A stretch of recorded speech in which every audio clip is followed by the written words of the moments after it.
Hi everyone, welcome to back benchers physics. मैं हूं Shivangi and आज से हम स्टार्ट करने वाले हैं क्लास 11th फिजिक्स। एंड आपका फर्स्ट चैप्टर कौन सा है? Units and dimensions. आपके स्कूल में ये चैप्टर कंप्लीट हो गया होगा, बट आपने ये चैप्टर पढ़ाया नहीं, ये बता दो जरा मुझे। सो यूनिट्स एंड डायमेंशन आपकी क्लास 11th फिजिक्स का सबसे फर्स्ट चैप्टर है, बहुत ही बेसिक चैप्टर है, बट यूनिट्स और डायमेंशंस आपको अब कभी भी नहीं छोड़ने वाले हैं, ठीक है। ये हर एग्जाम में पूछे जाते हैं। आप 11th में पढ़ो या 12th में पढ़ो, नीट के लिए पढ़ो, जेई के लिए पढ़ो, सीयूईटी, कोई भी एग्जाम आप दोगे उसमें यूनिट्स एंड डायमेंशंस बहुत ही ज्यादा इंपॉर्टेंट रोल प्ले करते हैं। तो अभी से ही अपने बेस को बिल्कुल स्ट्रांग बना लो। आज की वीडियो में मैं आपको पूरा का पूरा यूनिट्स एंड डायमेंशंस बिल्कुल डिटेल में कराने वाली हूँ, न्यूमेरिकल्स के साथ। ओके, न्यूमेरिकल्स जब तक फिजिक्स में नहीं करोगे तब तक आपको बिल्कुल कॉन्सेप्ट समझ नहीं आने वाला है। सो एक एक topic with the numericals and वो हम कवर करने वाले हैं। नोट्स आपको डिस्क्रिप्शन में मिल जाएंगे, बट अगर क्योंकि न्यूमेरिकल्स है तो आप साथ साथ भी प्रैक्टिस कर सकते हो, इससे आपकी फिजिक्स और ज्यादा इंप्रूव हो जाएगी।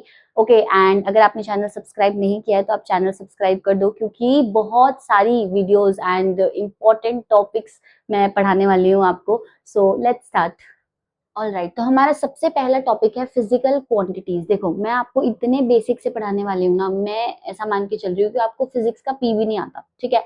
इतने बेसिक से कराऊंगी एंड आप मुश्किल से मुश्किल क्वेश्चन आप यूनिट्स एंड डायमेंशन के सॉल्व कर पाओगे। बस इस वीडियो को एंड तक देख लेना। Okay, trial video, demo video समझ लो इस वीडियो को, तो आगे तभी पढ़ना अगर यूनिट्स एंड डायमेंशन आपको समझ आ जाए अच्छे से। ओके, तो सबसे पहले फिजिकल क्वांटिटीज क्या होती है बेटा? जिस भी क्वांटिटी को हम मेजर कर सकते हैं डायरेक्टली या फिर इनडायरेक्टली, ठीक है, वो सारी की सारी क्वांटिटीज होती हैं फिजिकल क्वांटिटीज।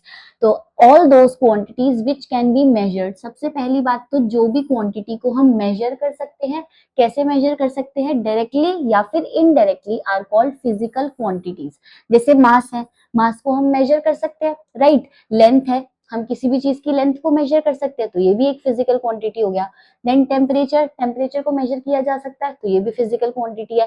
तो हम जितनी भी क्वांटिटीज पढ़ेंगे इस चैप्टर में वो सारी फिजिकल क्वांटिटीज होंगी, जिनको हम डायरेक्टली मेजर कर सकते हैं या फिर इनडायरेक्टली मेजर कर सकते हैं। जैसे स्पीड हो गया, फोर्स हो गया, एक्सेलरेशन हो गया, ठीक है। जो भी चीज हम पढ़ने वाले हैं सारी क्या होंगी? Physical quantities. तो फिजिकल क्वांटिटीज क्या होती हैं? ऐसी क्वांटिटीज जिनको हम मेजर कर सकते हैं डायरेक्टली या फिर इनडायरेक्टली। ये दो तीन एग्जाम्पल हैं, आप देख लेना। ओके, सो फिजिकल क्वांटिटीज जो होती है ना, फिजिकल क्वांटिटीज ये दो टाइप की होती है। इसको हम दो कैटेगरी में डिवाइड करते हैं फिजिकल क्वांटिटीज। सबसे पहला टाइप होता है fundamental physical quantities, fundamental physical quantities. और दूसरी टाइप होती है derived physical quantities. First is fundamental physical quantity and second is derived physical quantity. आपको नाम से ही पता चल रहा होगा, फंडामेंटल फिजिकल क्वांटिटी वो क्वांटिटी होती है जो कहीं और से डेराइव नहीं करी जा सकती है, ठीक है। जो हमें डायरेक्टली ऑब्टेन होती है वो होती है फंडामेंटल। और डेराइव्ड क्या होती हैं? जिनको हम फंडामेंटल यूनिट्स पे सर्टेन ऑपरेशंस लगा के, जैसे डिवाइड करके, प्लस करके, मल्टीप्लाई करके, ये सब करके हम ऑब्टेन करते हैं, वो होती हैं डेराइव्ड फिजिकल क्वांटिटीज। समझ आ गई? तो फंडामेंटल क्वांटिटी को हम बेस क्वांटिटीज भी लिख सकते हैं कि ये डेराइव्ड क्वांटिटीज का बेस है। डन। तो यहाँ पे डेफिनेशन लिखी हुई है, देखो। Fundamental quantities the physical quantities which can be treated as independent of other physical quantities.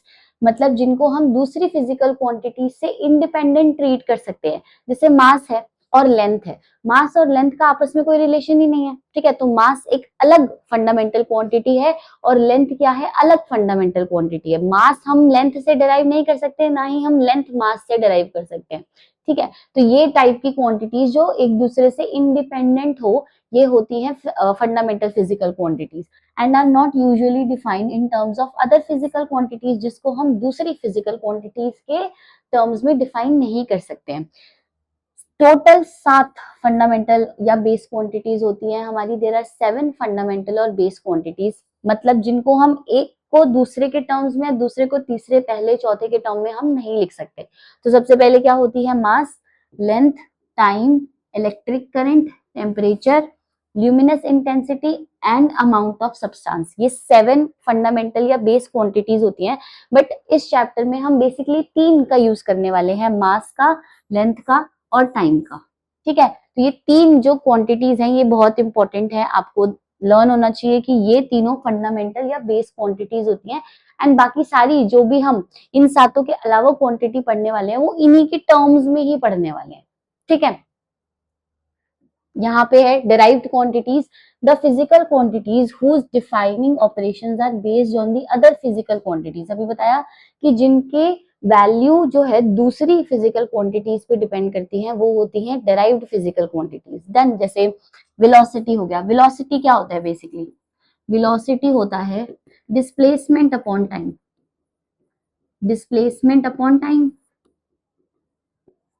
तो वेलोसिटी को मैं इन फंडामेंटल क्वांटिटीज पे सर्टेन ऑपरेशन लगा के, डिस्प्लेसमेंट एक टाइप की लेंथ ही तो होती है ना, तो लेंथ और टाइम को क्या करती हूँ मैं डिवाइड, लेंथ भी एक फंडामेंटल क्वांटिटी थी, टाइम भी एक फंडामेंटल क्वांटिटी थी, तो दोनों को डिवाइड करके सर्टेन ऑपरेशन लगा के हमें वेलोसिटी मिल रही है, ठीक है। तो वेलोसिटी हो गई डेराइव्ड क्वांटिटी और ये क्या हो गई फंडामेंटल क्वांटिटीज, ठीक है।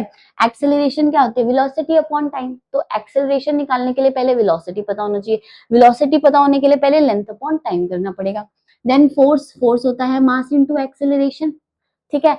अब मास तो फंडामेंटल क्वांटिटी होता है, मास हमें पता है, बट एक्सेलरेशन के लिए पहले वेलोसिटी चाहिए, वही फिर से लूप चलेगा।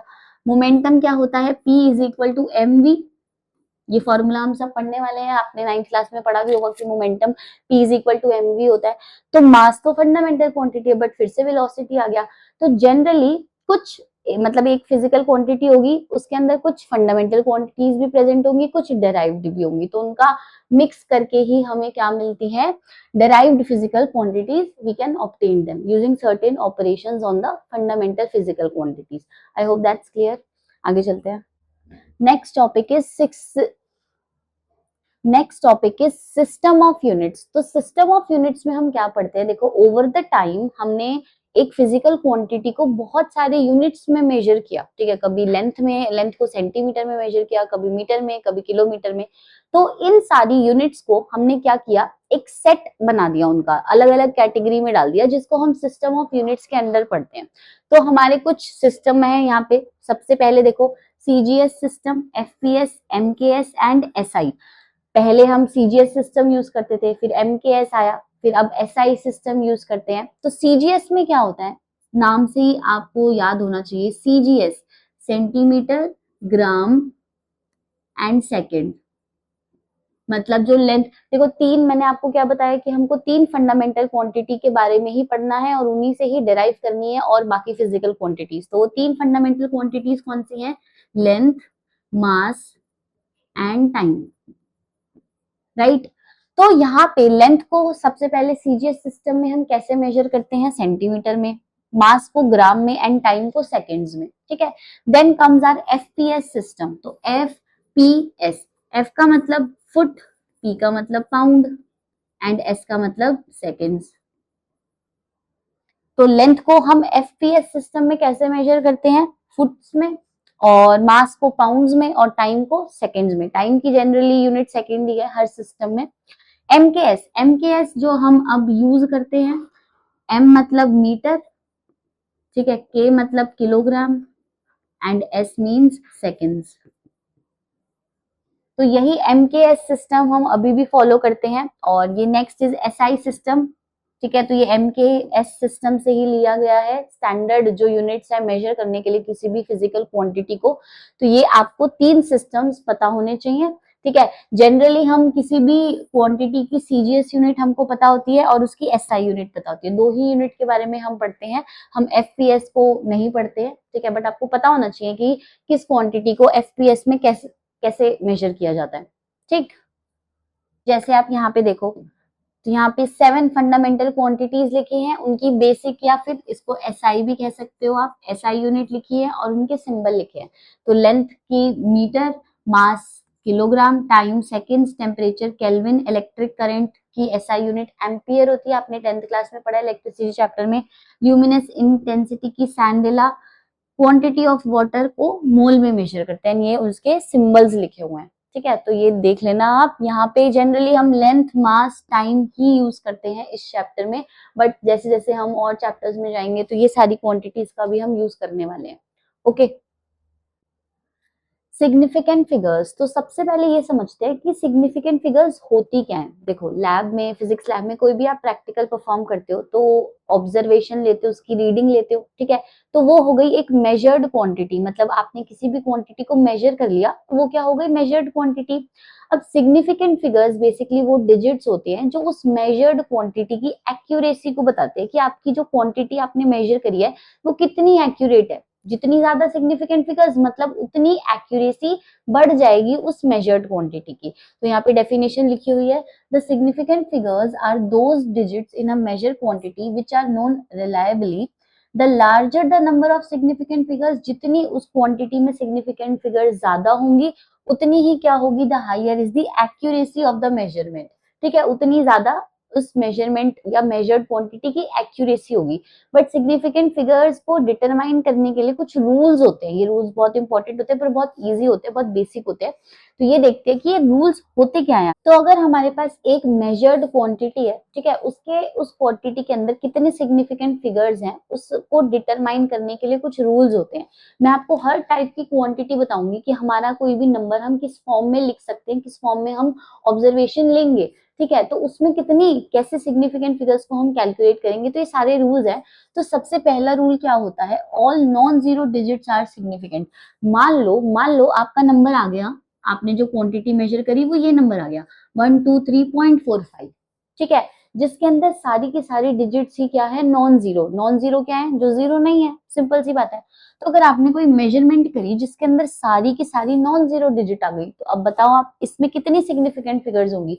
ये सारी की सारी जितनी डिजिट्स है ना वो सारी ही सिग्निफिकेंट फिगर्स होंगी, ठीक है। तो यहाँ पे 1 2 3 4 5 5 सिग्निफिकेंट फिगर्स हैं इस क्वांटिटी के अंदर, समझ गए। अगर मान लो वो ऐसे लिखा हुआ है 723.865, ऐसे लिखी हुई है कोई क्वांटिटी, है ना, तो अब सारी की सारी नॉन जीरो डिजिट है, तो सारी की सारी जितनी डिजिट्स हैं इस नंबर में वो सारी की सारी ही हमारी सिग्निफिकेंट फिगर्स होंगी। तो 1 2 3 4 5 6, तो इस डिजिट में कितनी सिग्निफिकेंट फिगर्स है, 6।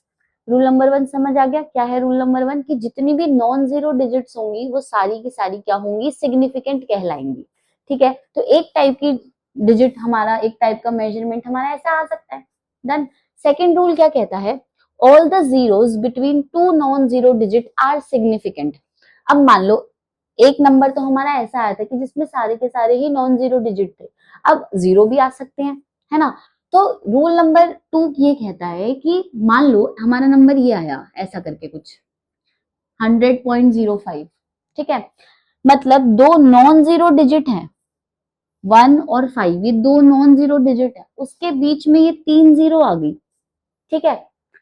तो ये जब दो नॉन जीरो डिजिट्स के बीच में जीरोस आती हैं तो वो भी सिग्निफिकेंट ही कहलाती हैं, ठीक है। तो यहाँ पे कितनी सिग्निफिकेंट फिगर्स हो जाएंगी, 5 सिग्निफिकेंट फिगर्स हो जाएंगी। अगर आपके पास ऐसी कोई क्वांटिटी लिखी आ गई 305, तो 305 में क्या है, ये नॉन जीरो है, ये नॉन जीरो है, नॉन जीरो के बीच में अगर कोई जीरो आ गई है तो वो सिग्निफिकेंट में फिगर्स में ही काउंट होता है। तो इसमें कितनी सिग्निफिकेंट फिगर्स हैं, 3, समझ गए। अगर ऐसे लिखा है 2 0 0 0 0 0 0 0 1, तो क्या होगा, 2 नॉन जीरो है, 1 नॉन जीरो है, उसके बीच में जितनी 1 2 3 4 5 6 6 जीरोस हैं, ये भी सिग्निफिकेंट फिगर्स में ही काउंट होंगी। तो इस पूरी डिजिट में कितनी सिग्निफिकेंट फिगर्स हो गई, 8। अब जीरो इधर आएगी जब उधर आएगी, वो अभी हम बाद में पढ़ने वाले हैं नेक्स्ट रूल्स में, कि अगर नॉन जीरो डिजिट्स नहीं होंगी तब क्या करेंगे, ठीक है। तो आपको इतना केस समझ आ गए, दो रूल्स बहुत अच्छे से समझ आ गए। आगे चलते हैं। थर्ड रूल क्या कहता है, थर्ड रूल कहता है all the zeros to the right of a non-zero digit but to the left of an understood decimal point are not significant।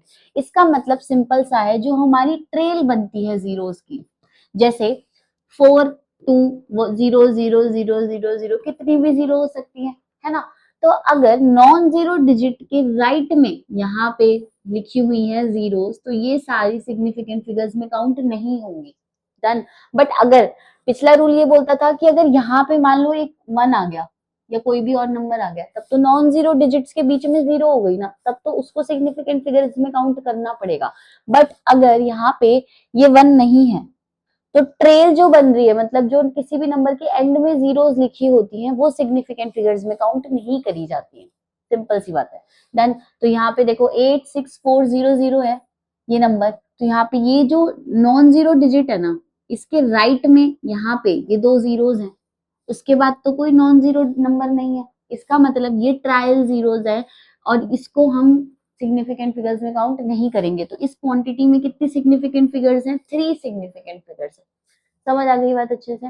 Next देखते हैं फोर्थ रूल ये कहता है all the zeros to the right of a non zero digit but to the left of a decimal point are significant. अब आपको जो quantity है वो बहुत ध्यान से देखनी होगी कि उसमें डेसिमल कहाँ पे लगा हुआ है।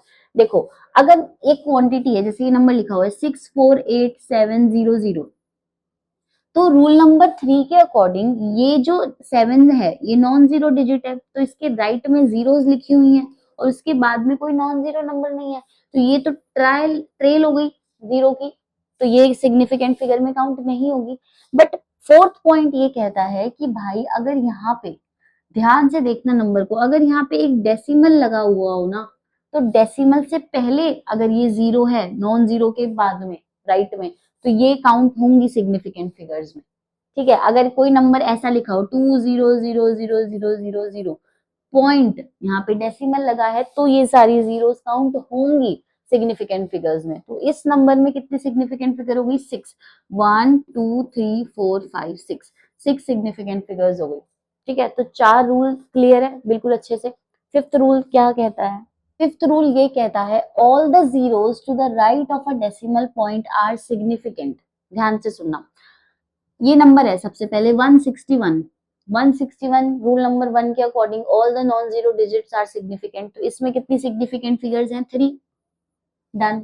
अगर मैं यहाँ पे ऐसे लिखूं 1610, तो बताओ कितनी सिग्निफिकेंट फिगर्स हैं? ये नॉन जीरो डिजिट के राइट में आ गया, तो इसको काउंट नहीं करेंगे, तो इसमें भी 3 सिग्निफिकेंट फिगर्स हो गई। ठीक है, बट अगर ये लिखा हुआ है 1610 पॉइंट, तो बताओ, तो पिछले रूल के अकॉर्डिंग इसमें 4 सिग्निफिकेंट फिगर हो गई क्योंकि डेसिमल से पहले आ गया ये। बट अब रूल नंबर 5 ये कहता है कि अगर डेसिमल लगा दिया हमने यहाँ पे और उसके बाद में जीरो लिख दी, तो वो भी सिग्निफिकेंट फिगर में काउंट होगी। ठीक है, डेसिमल के बाद अगर जीरो लिख दी तो वो ट्रेल में नहीं काउंट होंगी, वो सिग्निफिकेंट फिगर्स में काउंट होंगी। तो यहाँ पे 161 में 3 सिग्निफिकेंट फिगर्स है, समझ आ गई? 161.0 1 2 3 4 डेसिमल के बाद लगा हुआ है ना, तो 4 सिग्निफिकेंट फिगर्स है। ठीक है, यहाँ पे देखो 161.00 डेसिमल के बाद 2 जीरो लगी हुई हैं, तो यहाँ पे ये भी सिग्निफिकेंट फिगर्स में काउंट होंगी। तो इस डिजिट में 1 2 3 4 5 सिग्निफिकेंट फिगर्स होंगी। ठीक है, रूल नंबर 5 क्लियर है। बहुत ही मतलब माइन्यूट डिफरेंस है हर रूल में, ठीक है, बट बहुत सिग्निफिकेंट डिफरेंस है, तो आप प्लीज इसको ध्यान से समझना। नेक्स्ट रूल देखते हैं, नेक्स्ट रूल क्या कहता है? सिक्स्थ रूल क्या है? All the zeros to the right of a decimal point but to the left of a non zero digit are not significant. इसका मतलब देखो, अगर यहाँ पे हमारे पास ये नंबर लिखा हुआ है, तो जो ये 3 डिजिट है नॉन जीरो, ये तो हमारी सिग्निफिकेंट फिगर में काउंट होगी ही। अब यहाँ पे हमने 161 से पहले एक डेसिमल लगा दिया और उससे पहले जो भी जीरो लिखी हुई है वो सिग्निफिकेंट में काउंट नहीं होगी। आप मेरी बात ध्यान से सुनो, अगर यहाँ पे एक नंबर लिख दे 1 या 2 या कुछ भी, तब ये नॉन जीरो के बीच में आ गई ये जीरो, तब सिग्निफिकेंट फिगर में काउंट होगी। बट अगर यहाँ पे हमने सिर्फ पॉइंट से पहले जीरो लिख दिया, मतलब ऐसा कोई टाइप का नंबर है, तो ये जो पिछले जीरोस होते हैं ये काउंट नहीं होते। ठीक है, सिमिलरली यहाँ पे देखो ये है, तो यहाँ पे भी 3 सिग्निफिकेंट फिगर होंगी, ये जीरो दोनों काउंट नहीं होंगे। ओके, तो ये 3 सिग्निफिकेंट फिगर्स होंगी ऐसे टाइप में। डन। सेवेंथ क्या कहता है? सेवेंथ रूल, लास्ट रूल जो होता है, the number of significant figures does not depend on the system of units. इसका मतलब अगर 16.4 सेंटीमीटर है, पर ये रूल सिर्फ उसी के लिए ही अप्लाई होता है जो 10 की पावर में कन्वर्जन हो सकती है हमारी एक यूनिट से दूसरी यूनिट में। ठीक है, तो 16.4 सेंटीमीटर है, अगर मैं इसको मीटर में कन्वर्ट करूंगी, कैसे कन्वर्ट करूंगी? मीटर में 100 से डिवाइड करके, तो इसके डेसिमल्स 2 इधर शिफ्ट हो जाएंगे। ठीक है, तो इसमें कितनी सिग्निफिकेंट फिगर है? 3, तीनों के तीनों नॉन जीरो है ना, तो 3 सिग्निफिकेंट फिगर्स हो गई। इसमें इस रूल के अकॉर्डिंग देखो, डेसिमल से यहाँ पे जीरो लिखा हुआ है ना, तो इसको काउंट नहीं करेंगे, तो 3 सिग्निफिकेंट फिगर्स हो गई। अब अगर इसको किलोमीटर में कन्वर्ट कर देंगे, मीटर को 1000 से डिवाइड करके, तो ये डेसिमल पॉइंट और इधर शिफ्ट हो जाएंगे। अब यहाँ पे भी इस रूल के अकॉर्डिंग ये 3 तो नॉन जीरो है, इससे पहले जितने भी जीरो लिखे हुए हैं अगर यहाँ पे कोई नॉन जीरो नहीं आता है तो ये सारे सिग्निफिकेंट फिगर्स में काउंट नहीं होंगे। तो यहाँ पे भी कितनी हो गई, 3 सिग्निफिकेंट फिगर्स हो गई। मतलब अगर हम सिस्टम ऑफ यूनिट को चेंज कर रहे हैं तो हमारे जो सिग्निफिकेंट फिगर्स हैं वो चेंज नहीं हो रहे। बट मैं फिर से बता दूं, ये रूल तब अप्लाई होता है जब एक से दूसरे यूनिट में कन्वर्जन 10 की पावर में होता है। ठीक है, अगर आप नंबर से मल्टीप्लाई करोगे तो ऑब्वियसली वो चेंज हो जाएगा। समझ आ गई बात? तो ये हमारे 7 रूल्स होते हैं सिग्निफिकेंट फिगर्स को कैलकुलेट करने के लिए। अब यहाँ पे छोटा सा न्यूमेरिकल है, इन 2 नंबर्स में आप मुझे बताओ, वीडियो को पॉज करो और फटाफट से 1 सेकंड में आंसर दो कि कितने सिग्निफिकेंट फिगर्स होंगे। सी नंबर 1 में यहाँ पे कौन सा रूल अप्लाई होगा, 2.000 लिखा हुआ है ना। तो यहाँ पे हमारा ये वाला रूल अप्लाई होने वाला है, ये वाला रूल नंबर 5, कि अगर डेसिमल के राइट में अगर हमने 0 लगा दी है तो वो सिग्निफिकेंट फिगर्स में काउंट होंगी। तो यहाँ पे देखो 2.000 डेसिमल के राइट में हमने 0 लगा दी है तो ये सिग्निफिकेंट फिगर्स में काउंट होगी, इंक्लूडिंग दिस वन। तो इसमें 4 सिग्निफिकेंट फिगर्स होंगी। ठीक है, बी पार्ट देखो 0.05, इसमें कौन सा रूल अप्लाई होगा, ये वाला रूल, कि अगर नॉन जीरो डिजिट के लेफ्ट में जितनी भी जीरोस हैं और डेसिमल के लेफ्ट में भी 0 है तो वो सिग्निफिकेंट फिगर में काउंट नहीं होगी। तो इसके अंदर कितनी सिग्निफिकेंट फिगर्स होंगी, 1 सिग्निफिकेंट फिगर होगी। समझ आ गई बात? तो ये सिग्निफिकेंट फिगर्स का लॉजिक है। आगे देखो। Alright, so the next topic is dimension. तो अभी लास्ट टॉपिक में हमने यूनिट्स की बात करी, कितने सेट्स, कितने टाइप्स ऑफ यूनिट होते हैं, ठीक है, सिस्टम ऑफ यूनिट्स होते हैं। अब हम किसी भी फिजिकल क्वांटिटी को एक और तरीके से रिप्रेजेंट कर सकते हैं। ठीक है, जो भी फंडामेंटल क्वांटिटीज होती हैं उनके फॉर्म में हम किसी भी फिजिकल क्वांटिटी को रिप्रेजेंट कर सकते हैं डायमेंशन की हेल्प से। अभी पूरा का पूरा देखेंगे कि कैसे उसको रिप्रेजेंट करते हैं, कैसे फॉर्मूला वेरीफाई करते हैं, तो सब कुछ है। सो डायमेंशन की डेफिनेशन क्या होती है, dimensions of a physical quantity are the powers to which the fundamental quantities must be raised to represent that quantity completely। तो हमें बेसिक 3 फंडामेंटल क्वांटिटीज की डायमेंशन देखनी है। सबसे पहले तो मास था हमारे पास, लेंथ और टाइम, ये 3 फंडामेंटल क्वांटिटीज की हमको डायमेंशन याद रखनी है। बहुत इजी है।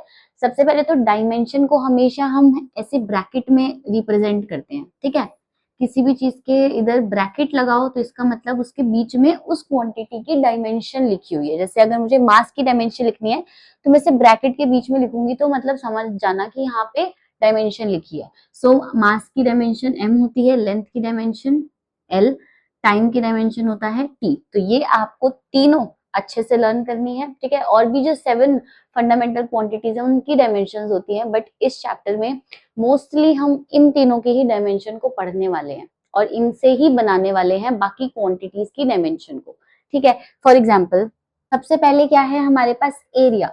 तो देखो आप किसी भी ऑब्जेक्ट का, स्क्वायर, रेक्टेंगल, सर्कल, किसी का भी एरिया पढ़ते हो। जैसे स्क्वायर का एरिया क्या होता है, साइड इंटू साइड, रेक्टेंगल का एरिया लेंथ इंटू ब्रेथ, ठीक है, सर्कल का एरिया पाई आर स्क्वायर। तो किसी भी ऑब्जेक्ट का 2D सरफेस का अगर हम एरिया पढ़ते हैं तो उसमें लेंथ का स्क्वायर मेंशन होता है। तो यहाँ पे जो एरिया होगा ना उसकी डायमेंशन, पहले डायमेंशन को ऐसे ब्रैकेट में लिखेंगे, है ना। लेंथ का स्क्वायर है मतलब लेंथ की पावर क्या हो जाएगी, 2। तो ये किसका डायमेंशन हो गया, एरिया का डायमेंशन हो गया, l टू द पावर 2। ठीक है, सिमिलरली वॉल्यूम की डायमेंशन अगर मुझे लिखनी है तो किसी भी चीज की वॉल्यूम में, क्यूब की अगर वॉल्यूम ले रहे हो तो साइड का क्यूब होता है ना। अगर आप क्या कर रहे हो, क्यूबॉइड की वॉल्यूम ले रहे हो तो LBH होता है, मतलब लेंथ का क्यूब होता है, राइट। तो यहाँ पे वॉल्यूम की डायमेंशन क्या होती है, L की पावर 3। समझ गए।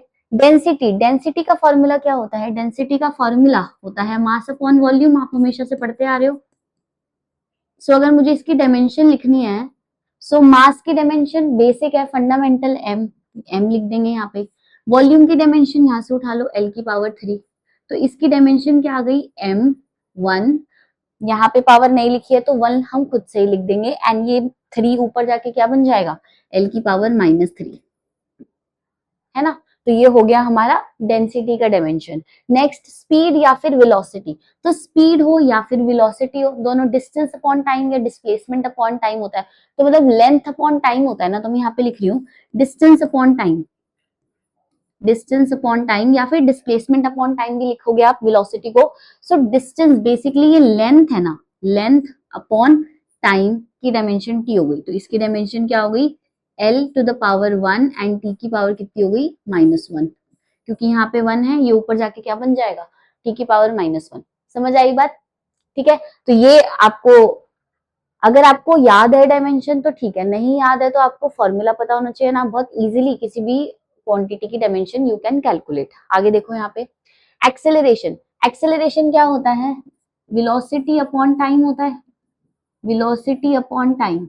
वेलोसिटी की डायमेंशन या स्पीड की डायमेंशन अभी पीछे मैंने निकाली है एल टी -1 अपॉन टाइम की डायमेंशन टी लिख दो, यहाँ पे 1 है, ये ऊपर जाके -1 हो जाएगा, सो ये -1 कितना हो जाएगा -2, तो L1 t की पावर कितनी हो जाएगी -2। ठीक है, तो एक्सेलरेशन की ये डायमेंशन होती है। नेक्स्ट इज मोमेंटम, मोमेंटम होता है मास इनटू वेलोसिटी, इसका फॉर्मूला होता है। सो मास की डायमेंशन m, वेलोसिटी की डायमेंशन L t-1, तो ये हो गई मोमेंटम की डायमेंशन। समझ आ गई बात? नेक्स्ट फोर्स, फोर्स की डायमेंशन अच्छे से लर्न कर लो, मतलब बार बार इसमें फॉर्मूला लगा के निकालना मत, क्योंकि बहुत सारी जगह पे हम फोर्स की डायमेंशन को यूज करेंगे जब आप 12th में जाओगे, और आगे बहुत सारे जब हम वर्क एनर्जी पावर पढ़ेंगे उसके अंदर भी हम फोर्स की डायमेंशन यूज करने वाले हैं, तो इसको तो आप लर्न कर लेना, बाकी मैं निकालना सिखा देती हूँ। फोर्स का फॉर्मूला होता है मास इनटू एक्सेलरेशन, तो बस डायमेंशन पुट कर दो, मास m1, एक्सेलरेशन की L1 t की पावर -2, ये हो गई हमारी फोर्स की डायमेंशन m1 L1 t -2, इसको लर्न कर लो अच्छे से। नेक्स्ट इज वर्क, वर्क क्या होता है, वर्क का फॉर्मूला होता है फोर्स इनटू डिस्टेंस। ये फॉर्मूलाज अगर आपको नहीं पता है तो कोई दिक्कत नहीं है, ये सब कुछ हम पढ़ने वाले हैं आगे के चैप्टर्स में, मैं आपको इसीलिए बता रही हूँ कि ये फॉर्मूलाज होते हैं। तो वर्क बेसिकली होता है फोर्स इनटू डिस्टेंस, तो फोर्स की डायमेंशन यहाँ लिख दो m1 L1 t-2, ठीक है, और डिस्टेंस, डिस्टेंस क्या होता है, लेंथ होती है डिस्टेंस, तो l हो गया यहाँ पे। सो यहाँ पे ये डायमेंशन क्या बन गई, देखो m1, यहाँ पे भी 1 है, यहाँ पे भी 1 है, तो l की पावर कितनी हो गई 2, तो t-2। ठीक है, ये हो गई हमारी वर्क की डायमेंशन। क्लियर है बात? आगे देखो एनर्जी, वर्क और एनर्जी की डायमेंशन सेम ही होती है, जो वर्क की डायमेंशन होती है वही एनर्जी की डायमेंशन होती है। ठीक है, तो लर्न कर लेना। पावर, पावर का फॉर्मूला क्या होता है, पावर होता है वर्क अपॉन टाइम। तो वर्क की डायमेंशन यहां से देखो क्या निकाली थी अभी हमने, m1 L2 t-2, m1 L2 t-2, और नीचे टाइम आ जाएगा, टाइम की डायमेंशन, तो ये t की पावर 1 है, ऊपर जाके -1 हो जाएगी, सो -2 -1 कितना हो जाएगा -3, सो इसकी डायमेंशन क्या आ गई L1 m1 L2 t-3। Clear? Next is pressure, pressure होता है, प्रेशर का फॉर्मूला क्या होता है, force upon area. So force की डायमेंशन तो आपको लर्न करनी है m1 L1 t-2, and area की डायमेंशन क्या निकाली थी l की पावर 2। ठीक है, अब ये ऊपर जाएगा, अब देखो यहाँ पे 1 है, ये ऊपर जाके -2 हो जाएगा, सो 1 -2 will be -1, so m1 L -1 and t-2। Clear? Next is torque, torque का फॉर्मूला बेसिकली होता है फोर्स इनटू परपेंडिकुलर डिस्टेंस। तो फोर्स की डायमेंशन पुट करो m1 L1 t-2, और परपेंडिकुलर डिस्टेंस भी तो कुछ डिस्टेंस ही हो गया ना, सो इसकी डायमेंशन क्या हो गई l, सो ये क्या हो गया m1 L2 t-2। ये सब ना मैं आपको इसलिए करा रही हूँ क्योंकि बहुत सारे एमसीक्यूज भी आते हैं जिसके अंदर जनरली, मतलब मैंने हर पेपर में देखा है कि एमसीक्यू आते हैं जिसके अंदर ना ये पूछा जाता है कि which of the following quantities have the same dimension. जैसे अब यहाँ पे हमने टॉर्क की डायमेंशन निकाली, टॉर्क और वर्क की डायमेंशन सेम थी, है ना, तो वहां पे ऑप्शन आएगा torque and work, pressure and power. तो इसीलिए मैं आपको निकालना इनको सिखा रही हूँ ताकि आप उसमें कंफ्यूज ना हो कि हमको क्या करना है। तो अगर आपके पास ऐसा क्वेश्चन आए which of the following quantities have the same dimension, तो आप दोनों की डायमेंशन निकालो, अगर सेम आ गई तो ठीक है, नहीं आई तो गलत है ऑप्शन।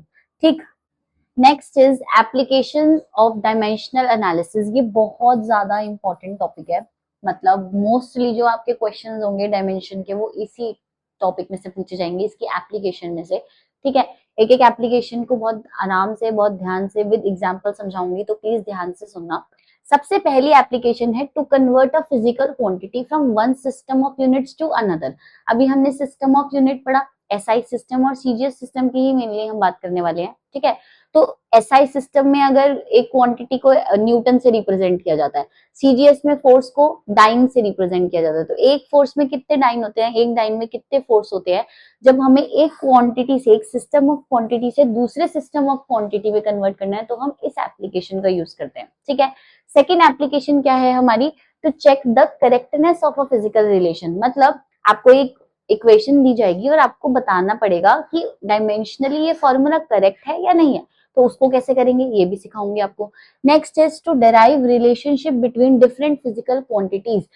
आपको फॉर्मूला भी बनाना सिखाएंगे हम डायमेंशनल एनालिसिस में। तो ये 3 एप्लीकेशन है, इसको ध्यान से हम पढ़ते हैं एक एक करके। तो सबसे पहले है to convert a physical quantity from one system of units to another. Okay, इसमें बेसिकली आपसे इस एप्लीकेशन में क्या बोला जाएगा कि आपको एक सिस्टम ऑफ यूनिट दिया है, ठीक है। मान लो आपको ये फर्स्ट सिस्टम ऑफ यूनिट है, ये फर्स्ट सिस्टम ऑफ यूनिट है, आपको इसमें सेकंड सिस्टम ऑफ यूनिट में कन्वर्ट करना है, ठीक है। तो मानो फर्स्ट सिस्टम में उसकी वैल्यू कुछ n1 है, बोल दिया कि 5 जूल्स को कन्वर्ट करो, जूल होती है एसआई यूनिट एनर्जी की, तो 5 जूल को कन्वर्ट करो अर्ग्स में, ठीक है। तो यहाँ पे n1 अगर हमने दे दिया कि 5 जूल को कन्वर्ट करना है हमें, कितने अर्ग बनेंगे। तो ये n1 जो चीज हमको दी होती है ना, उसको हम 1 मानते हैं कि हमको 1 वाला सिस्टम दे रखा है एंड हमको सेकंड वाले सिस्टम में कन्वर्ट करना है, ठीक है। तो इसका फॉर्मूला क्या होता है, फॉर्मूला होता है कि हमें सेकंड वाला सिस्टम की वैल्यू निकालनी है, that will be n1 m1 upon m2 की पावर a। अभी ये बताऊंगी मैं a b c पावर क्या है, ठीक है। यहाँ पे आएगा L1 अपॉन L2 की पावर b, यहाँ पे आएगा T1 अपॉन T2 की पावर c। ये फॉर्मूला है हमारा, ठीक है। अब इसको यूज कैसे करना है ध्यान से देखो, यहाँ पे एक एग्जांपल लेके चलते हैं। कन्वर्ट 1 जूल इनटू अर्ग।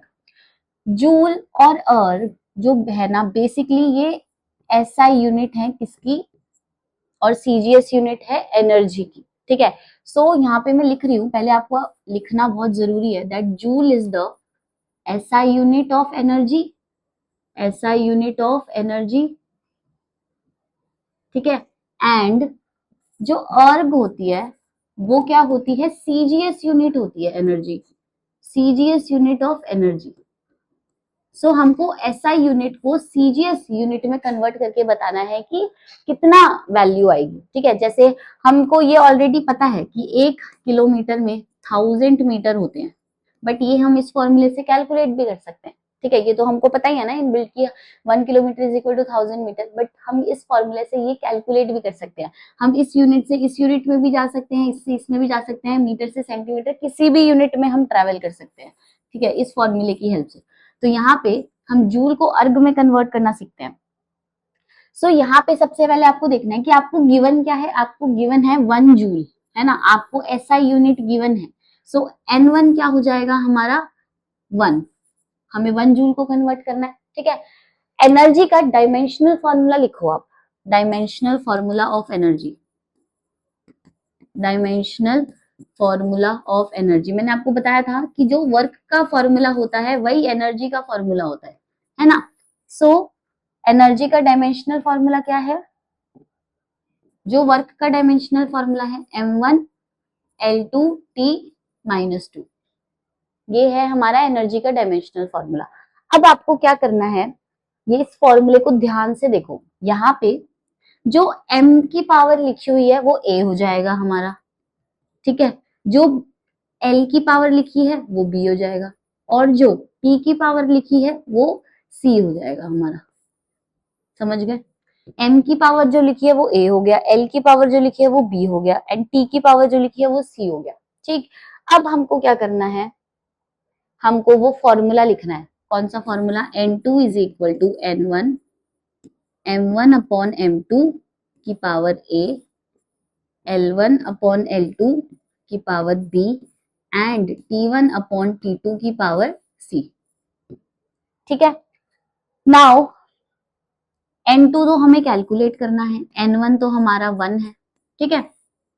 SI यूनिट में हम मास को कौन सी यूनिट में लेते हैं, 1 किलोग्राम, और नीचे जो सेकंड है जिसमें हमें निकालना है वो CGS यूनिट है ना, तो CGS यूनिट में हम मास को किस में लेते हैं, ग्राम में, तो यहाँ ग्राम लिख दो और A की जगह पे 1 लिख दो, ठीक है।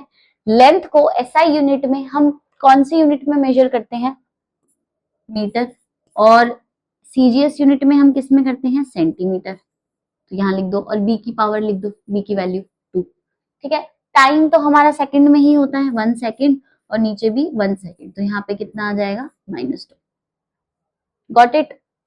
मैं दोबारा से बता देती हूँ, ऊपर जो हमें सिस्टम दिया गया है वो SI सिस्टम है ना, तो हम 1 को SI सिस्टम लेते हैं, एंड 1 में हमें क्या क्या चीज गिवन है, किस किस वैल्यू में, किस किस फॉर्म में हम वो लिख देते हैं, जैसे मास SI में kg में होता है, नीचे वाला हमको कन्वर्ट किस में करना है, हमको अर्ग्स में कन्वर्ट करना है, अर्ग्स होती है CGS यूनिट एनर्जी की, तो सेकंड वाला जो भी होगा वो CGS होगा, ठीक है। तो CGS में मास ग्राम में होता है, लेंथ सेंटीमीटर में होती है, टाइम सेकेंड्स में होता है।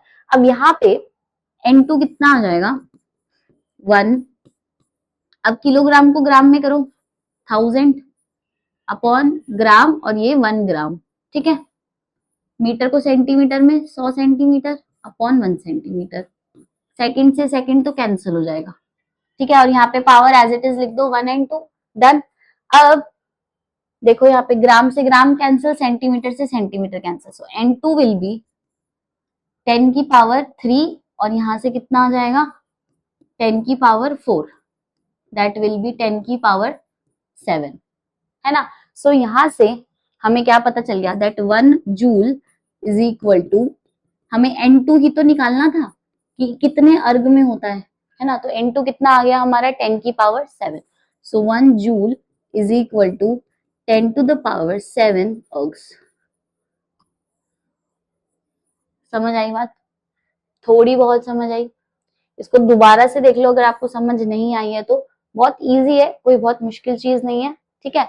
सबसे पहले आपको ये देखना है कि आपको क्या चीज गिवन है, आपको 1 जूल गिवन है ना। अगर आपको देखो अब ये बोल देता कि 1 अर्ग को कन्वर्ट करो जूल के अंदर, तो आप क्या करते, जब आपको 1 अर्ग को करना है तो हमें जो फर्स्ट वाला सिस्टम है वो CGS सिस्टम दिया है, तो ऊपर हमारा ग्राम सेंटीमीटर सेकंड ऐसे आता, और नीचे हमको अगर SI में कन्वर्ट करना था तो यहाँ पे हमारा SI सिस्टम आता, किलोग्राम, मीटर और सेकंड, ठीक है, तो चीजें उल्टी हो जाती तब। डन, तो ये हमारा कन्वर्जन हो गया 1 जूल का अर्ग्स में। आगे चलते हैं। ओके, सो नेक्स्ट एप्लीकेशन में हम चेक करने वाले हैं dimensional consistency. Dimensional consistency check करना बहुत आसान है, ठीक है। इसमें आपको क्या गिवन होगा, आपको एक इक्वेशन गिवन होगी, देखो इज इक्वल टू का साइन लगा होगा और उसके यहाँ पे कुछ लिखा होगा और उसके यहाँ पे कुछ लिखा होगा, ठीक है। ये होगा LHS left hand side and this will be RHS। आपको LHS में जितने भी टर्म्स लिखी हैं उनकी डायमेंशन निकालनी है, RHS में जितनी भी टर्म लिखी है उसकी डायमेंशन निकालनी है। अगर दोनों की डायमेंशन सेम आ गई तो हमारा फॉर्मूला डायमेंशनली कंसिस्टेंट है, अदरवाइज नहीं है, सिंपल। तो यहाँ पे सबसे पहले एक जैसे एग्जांपल लेते हैं, half mv² is equal to mgh। हमको ये देखना है कि क्या ये इक्वेशन डायमेंशनली कंसिस्टेंट है या नहीं है। तो सबसे पहले आप उठाओगे LHS। अब मेरी बात ना ध्यान से सुनना, मैं क्या बोलने जा रही हूँ। जब आप प्रूफ कर रहे हो कि ये कंसिस्टेंट है या नहीं है, मतलब फाइंड आउट कर रहे हो जब आप, तो आपको साथ में नहीं लिखनी है इनकी डायमेंशंस, ठीक है। अगर आप इसकी डायमेंशन यहाँ लिख के इज इक्वल टू इसकी डायमेंशन यहाँ लिखोगे तो वो तो हम ऑलरेडी मान के चल रहे हैं कि वो इक्वल है, ऐसा नहीं करना है, हमें तो प्रूफ करना है ना कि ये इक्वल है या नहीं है। तो आप यहाँ पे LHS अलग से लोगे, पहले लेफ्ट हैंड साइड लिखोगे, उस पे लिखोगे हाफ mv² लिखा है लेफ्ट हैंड साइड में, उसकी डायमेंशन लिखो। यहाँ पे हाफ की तो कोई डायमेंशन नहीं है, ये नंबर है m की डायमेंशन मास है ना, v मतलब वेलोसिटी, वेलोसिटी की डायमेंशन LT -1 और उसकी पावर 2 दे रखी है। सो यहाँ पे कितना आ गया m1, यहाँ पे कितना हो जाएगा L2 NT -2। तो ये हो गई हमारी LHS की डायमेंशन, ठीक है। RHS की डायमेंशन पे आते हैं। सबसे पहले RHS का फॉर्मूला लिखो mgh, यहाँ पे m की डायमेंशन लिखो m, g is acceleration due to gravity, so वो भी एक्सेलरेशन ही है, एक्सेलरेशन की डायमेंशन LT -2, h एक हाइट है, ठीक है, हाइट लेंथ होती है तो लेंथ की डायमेंशन L हो गई, इसको लिख लो यहाँ पे। अब सॉल्व कर दो, m1 l यहाँ पे भी 1 है, यहाँ पे भी 1 है, तो l कितना हो जाएगा 2 एंड t यहाँ पे कितना हो जाएगा -2। ठीक है, अब आप यहाँ पे देख सकते हो, इसको इक्वेशन नंबर 1 बोल दो, इसको इक्वेशन नंबर 2 बोल दो। तो इक्वेशन 1 और इक्वेशन 2 की डायमेंशन मतलब सेम है ना, 1 और 2 दोनों सेम है। तो आप यहाँ पे या तो लिख दो कि dimensions of as the dimension, आप ये लाइन लिखना बहुत जरूरी है, as the dimension of LHS is equal to dimension of RHS, hence the equation is dimensionally correct। ये लिखना जरूरी है, ठीक है, समझ आ गई बात। तो ये आपका अगर 3 नंबर में 2 नंबर में आएगा तो इतना लिखोगे तो आपको मार्क्स मिलेंगे। ओके, नेक्स्ट देखो यहाँ पे एक और, हाँ जी, इससे पहले ना मैं आपको एक चीज सिखाती हूँ, इसको हम प्रिंसिपल ऑफ होमोजेनिटी कहते हैं। इसका मतलब ये होता है, ध्यान से सुनना, बहुत इजी कॉन्सेप्ट है। ये कॉन्सेप्ट ये है कि अगर मैं 2 सेंटीमीटर में मानो 5 सेंटीमीटर प्लस कर दूं तो आंसर कितना आएगा 7 सेंटीमीटर, है ना। मतलब जब हम लेंथ को प्लस कर रहे हैं तो आंसर लेंथ में आ रहा है, समझ गए बात। या उल्टा भी कह सकते हैं हम कि यहाँ पे 7 सेंटीमीटर जो था, अगर वो 2 चीजों को प्लस करके आएगा तो वो 2 चीजें लेंथ ही होनी चाहिए, है ना। इसी को ही हम प्रिंसिपल ऑफ होमोजेनिटी कहते हैं कि जो सिमिलर सेम डायमेंशन ही ऐड होके वही डायमेंशन बनाती है। अब ऐसा नहीं होगा कि यहाँ पे मैंने अगर L1 लिखा है, यहाँ L2 लिखा है और जो आंसर आया वो L3 आया, ये लेंथ है, ठीक है, तो इसकी डायमेंशन L हो गई, इसकी डायमेंशन भी L हो गई, तो क्या ये प्लस होके 2L आएगा? नहीं, इसकी डायमेंशन भी जो आंसर आया वो 7 सेंटीमीटर भी एक लेंथ ही है ना, तो इसकी डायमेंशन भी क्या होगी, L ही होगी, ठीक है। सिमिलरली हम मास के साथ, टाइम के साथ या कोई भी और के साथ कर सकते हैं। अगर हम फोर्स ऐड कर रहे हैं, 2 फोर्सेस को ऐड करके तीसरी फोर्स आ रही है, तो तीसरी फोर्स की डायमेंशन भी बिल्कुल वैसी ही होगी फोर्स की तरीके से। ये मैं आपको इसलिए समझा रही हूँ क्योंकि यहाँ पे देखो, check the correctness of the equation, हमें इस इक्वेशन की करेक्टनेस चेक करनी है ना। ये इक्वेशन दी है, अब यहाँ पे LHS में तो एक टर्म है, ठीक है, F और S है डिस्टेंस, बट RHS में 2 टर्म्स हैं, ये वाली और ये वाली। यहाँ पे हमको तीनों की डायमेंशन कैलकुलेट करनी पड़ेगी। ओके, सो सबसे पहले हम LHS की डायमेंशन कैलकुलेट करते हैं। LHS में लिखा है F इंटू एस। F है हमारे पास फोर्स की डायमेंशन होती है M1 L1 T-2 और लेंथ S डिस्टेंस है, लेंथ, इसकी डायमेंशन हो गई L। आंसर क्या आया M1 L2 T-2, इसको इक्वेशन नंबर 1 कह दो, ठीक है। अब RHS में 2 टर्म्स हैं, तो सबसे पहले हाफ mv² की डायमेंशन निकालेंगे। हाफ की तो होगी नहीं कोई भी, तो मास m और v², v है वेलोसिटी, इसकी डायमेंशन LT-1 और इसकी पावर 2 क्योंकि स्क्वायर है यहाँ पे, तो ये कितना आ गया M1 L1 नहीं L2 T-2, ये इक्वेशन नंबर 2। तो देखो 1 और 2 तो वेरीफाई हो गई, बट यहाँ पे थर्ड इक्वेशन नहीं है ना, तो ये भी हमें निकालनी पड़ेगी। अगर तीनों टर्म्स की डायमेंशन सेम आ गई तभी फॉर्मूला डायमेंशनली करेक्ट होगा। तो यहाँ पे थर्ड भी देखो, इसमें एक ये थी, दूसरी क्या है, third term half mu², u initial velocity दे रखी है इन्होंने, m, और चाहे इनिशियल वेलोसिटी हो चाहे फाइनल हो, डायमेंशन तो सेम ही रहेगी। डन, तो ये कितना आ गया m L2 T-2। तो यहाँ पे 1 and 2 and 3 तीनों टर्म्स की डायमेंशन सेम है, hence this formula is dimensionally correct. Okay, आपको ये बताना पड़ेगा। मान लो अब यहाँ पे कोई क्वेश्चन आता, उसमें यहाँ पे u की पावर 1 दे देते, तो नहीं होता ये फॉर्मूला डायमेंशनली करेक्ट, है ना। इसकी और इसकी तो सेम हो जाती, बट इनकी इसकी मैच नहीं होती, तो नहीं होता डायमेंशनली करेक्ट। इसीलिए आपको तीनों जितनी भी टर्म्स दी हुई हैं, आपको सबकी डायमेंशन कैलकुलेट करके दिखानी ही पड़ेगी। डन। डायमेंशनल एनालिसिस की ना एक बहुत ज्यादा इंपॉर्टेंट एप्लीकेशन है, which is deriving the expression for a physical quantity. मतलब हम कोई भी फॉर्मूला डेराइव कर सकते हैं, बस हमें ये पता होना चाहिए कि हमें फॉर्मूला किस चीज का डेराइव करना है एंड जो टर्म्स उस फॉर्मूले में प्रेजेंट है वो कौन कौन सी टर्म्स है, ठीक है। तो इसके क्वेश्चंस कैसे आते हैं मैं आपको सीधा क्वेश्चन से ही समझाऊंगी, क्योंकि और किसी तरीके से तो इसको समझाया नहीं जा सकता है। सबसे पहले डिराइव एन एक्सप्रेशन, आपको बताएंगे उस क्वेश्चन में कि आपको एक्सप्रेशन डिराइव करना है, मतलब आपको एक फॉर्मूला डिराइव करना है, ठीक है। फॉर द सेंट्रीपिटल फोर्स, किस चीज का फॉर्मूला डिराइव करना है? सेंट्रीपिटल फोर्स का, acting on a particle of mass m। अब जो जो चीजें है उसमें बता रखी है ना कि वो किस किस चीज पे डिपेंड करता है, मतलब हमारा जो फॉर्मूला होगा उसमें क्या क्या टर्म्स आएंगी वो सब बता रखा है। तो जो फोर्स है वो मास पे डिपेंड करता है, moving with the velocity v and a circle of radius r। तो ये फोर्स तीन चीजों के डायरेक्टली प्रोपोर्शनल है। So F is directly proportional to first is m, second is v and third is r। आपको ये सबसे पहले लिखना है, ओके, कि हमको इस क्वेश्चन से ये समझ आया है। अब हम फॉर्मूला डिराइव करेंगे कि फॉर्मूला कैसे डिराइव करते हैं। तो ये लिखने के बाद ना आपको F, जो आपने तीन टर्म्स लिखी हैं, 3 4 2 कितनी भी टर्म्स हो सकती हैं इसमें, तो ये जो वेरिएबल्स लिखे हैं इनकी पावर लिख दो, A B और C। समझ गए? सबसे पहला स्टेप आपको क्वेश्चन देखना है, क्वेश्चन में से पहचानना है कि हमें किसका फॉर्मूला डिराइव करना है और वो चीजें किस पे डिपेंड कर रही हैं, तो आपको ये लिखना है। सेकंड चीज आपको क्या करनी है, आपको ए बी सी डी जितने भी टर्म्स हैं उनकी पावर्स लिखनी है। समझ गए? Step number 2। स्टेप नंबर 3 में आप ऐसा कर सकते हो, डायरेक्टली प्रोपोर्शनल का जो साइन है इज इक्वल टू और एक कांस्टेंट लगा सकते हो। सो m की पावर a, v की power b and c, r की पावर c। आप ये करोगे, ठीक है, क्योंकि हमें एक फॉर्मूला डिराइव करना है ना, तो उसके लिए इक्वालिटी का साइन होना तो बहुत जरूरी है। नाउ आप चाहो तो k को 1 ले लो, तो हमारा जो f हो गया वो क्या हो गया, m की पावर a, v की पावर b एंड r की पावर c।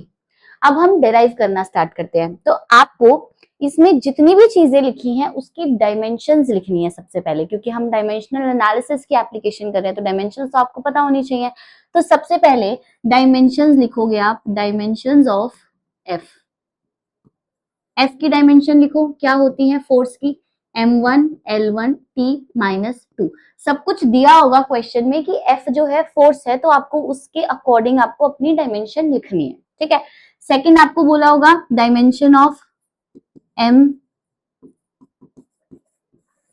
m की डायमेंशन क्या होती है, ये होती है कैपिटल M मास की, ठीक है। Next is v, v velocity है, वेलोसिटी की डायमेंशन lt माइनस 1, ठीक है। नेक्स्ट इज r, r क्या है, रेडियस, इसकी डायमेंशन सिर्फ l हो गई क्योंकि वो लेंथ है। तो जितनी भी चीज यहाँ पे प्रेजेंट है आप उसकी डायमेंशन लिखोगे। समझ आ गई बात? अब आप क्या करोगे, अब आप डायमेंशन को पुट करना स्टार्ट करोगे। हमारे पास ये फॉर्मूला था F is equal to m की पावर a, v की power b and r to the power c। Dimensions put करो। F की dimension m1 l1 t minus 2 put कर दी, m की डायमेंशन m और इसकी पावर कितनी है, पावर को नहीं छोड़ना है, v की dimension lt minus 1 power b, r length है, इसकी डायमेंशन c। समझ गए? आपको सारी की सारी डायमेंशंस लिखनी है सबकी। अब आपको इस तरफ को एज इट इज रहने देना है। यहाँ पे इधर जहां पे भी m है सबको एक साथ ले लो। एक्सपोनेंस एंड पावर का खेल है ये, बस हम मतलब मैं आपको थोड़ा बेसिक बता देती हूँ अगर आपको नहीं पता। जैसे अगर यहाँ पे x की पावर a लिखा है और x की पावर b लिखा है, तो उसको हम x की पावर a प्लस b लिख सकते हैं ना। अगर यहाँ पे x की पावर m लिखा है और x की पावर माइनस n लिखा है, तो इसको हम x की पावर m माइनस n लिख सकते हैं। तो बस यही हमको यहाँ पे करना है ऊपर। तो आप देखो यहाँ पे m तो सिर्फ एक ही बार है और उसकी पावर कितनी है, a। तो यहाँ पे m की पावर तो a हो गई, l, यहाँ पे l की पावर b है और यहाँ पे l की पावर c है। सो l टू द पावर कितना हो गया, b प्लस c। एक्सपोनेंस उसका खेल है सारा। नेक्स्ट इज p, t कहीं पे भी नहीं है, एक यहाँ पे है, तो इसकी पावर कितनी हो गई, माइनस b। समझ आ गई बात? और इसको एज इट इज लिखो, m to the power 1 l to the power 1 t to the power minus 2। अब आप कंपेयर करो पावर्स को, कंपेयरिंग आप लिख दो, ऑन कंपेयरिंग m की पावर यहाँ पे 1 है, यहाँ पे a है, ठीक है। सो a कितना हो गया हमारा 1।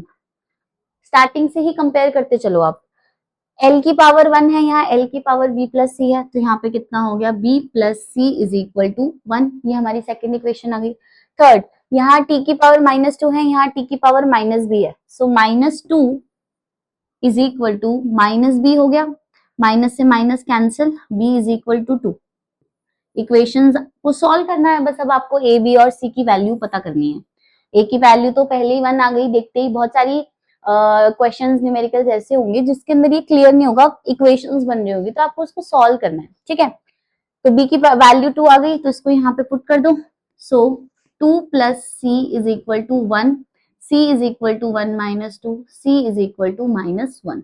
हमारे पास तीनों जो हमने वेरिएबल्स लिए थे, जो पावर्स ली थी, उनकी वैल्यू आ चुकी है।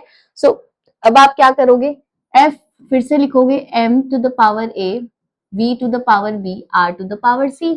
So f is equal to m, a की वैल्यू 1 थी, v की वैल्यू कितनी थी 2, एंड आर सी की वैल्यू थी -1, तो ये हमारा बन गया। अब जो माइनस में होता है उसको नीचे ले जाओ, एम वी स्क्वायर, और ये नीचे जाके आर बन जाएगा। तो ये हमारा फॉर्मूला आ गया सेंट्रीपिटल फोर्स का, which is M V square upon R. ठीक है, आई होप आपको अच्छे से समझ आया हो कि ये कैसे हमने किया है। Done,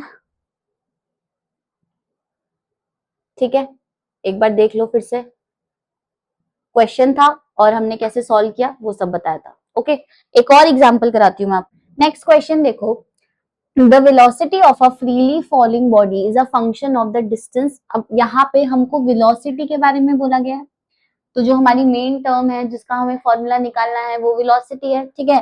so the velocity of a freely falling body is a function of distance fallen through H. तो वेलोसिटी सबसे पहली चीज डिस्टेंस का फंक्शन है, मतलब एच का फंक्शन है, and acceleration due to gravity g, दो चीज का फंक्शन है, h and g. Then show that show by the method of dimensions that v is equal to k under root gh। अब यहाँ पे दो टाइप के क्वेश्चन आएंगे, एक तो पिछला वाला कि हमको डेराइव करना था एक्सप्रेशन, और दूसरा हमें शो करना है। उन्होंने यहाँ पे फॉर्मूला पहले ही दे दिया, हमें शो करना है कि पूरे की पूरी डेरिवेशन से कि हमारा वेलोसिटी का फॉर्मूला ये आ रहा है, ठीक है। तो मेथड तो सेम ही है करने का। सो यहाँ पे इसका सॉल्यूशन क्या होगा, जो हमारा गिवन क्या है, गिवन ये है दैट v डायरेक्टली प्रोपोर्शनल है दो चीजों के, एक h के और एक g के। तो सेकंड स्टेप में आप क्या करते हो, पावर लिखते हो a b, जितनी टर्म्स है उतनी पावर आएगी, फिर प्रोपोर्शनैलिटी साइन रिमूव करके इज इक्वल टू, और एक कांस्टेंट k आता है, h की पावर a एंड g की पावर b। फिर आप डायमेंशन लिखते हो नेक्स्ट स्टेप में। सो डायमेंशन स्टार्टिंग से स्टार्ट करते हो, वेलोसिटी की डायमेंशन लिखते हो lt -1, ठीक है। उसके बाद h की डायमेंशन, h हाइट है, h की डायमेंशन कितनी हो जाएगी, हाइट तो लेंथ ही होता है ना, तो उसकी डायमेंशन l हो गई। नेक्स्ट आप एक्सेलरेशन ड्यू टू ग्रेविटी की डायमेंशन लिखते हो, विच इज lt -2। डन। अब क्या करना था, नेक्स्ट स्टेप में डायमेंशंस पुट करनी है सारी की सारी। So lt -1 is equal to k। इसमें k को 1 इसलिए नहीं लिया क्योंकि यहाँ पे जो ये फॉर्मूला दे रखा है ना, उसमें k ऑलरेडी प्रेजेंट है, which is a constant term. तो यहाँ पे k को 1 लेने की कोई जरूरत नहीं है, आप उसको साइड बाय साइड चला सकते हो। h l g मतलब lt -2, ठीक है, और यहाँ पावर लिख दो a एंड v, फिर से इज इक्वल टू k। अब पावर सेपरेट करनी है, l की पावर a है, l की पावर b है, तो l की पावर कितनी हो गई a प्लस b, t की पावर -2b, ठीक है।